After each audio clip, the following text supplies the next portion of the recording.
Yan, okay na mga kapatid.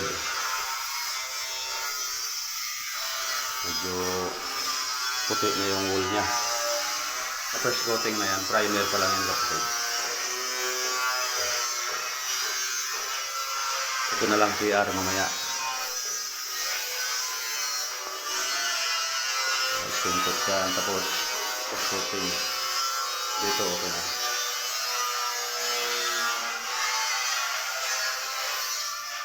Ako naman, tinutuloy ko yung pagbubong para matapos na yun.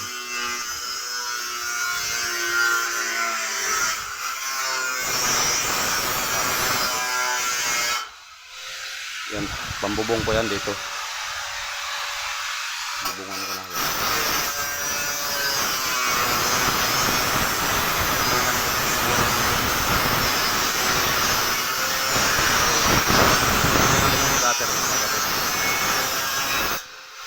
Okay, gutter na. Dugtungan ko na yung gutter niya katraso. Continuous na yan doon. Diretso sa dulo. Ayan. Yan, continuous na siya. Ngayon, yung tira na kuan, open, isisirado ko na to. Bubungan ko na. Ayan. Kasi okay na itong gutter niya. Bye bye mga kapatid. Good morning.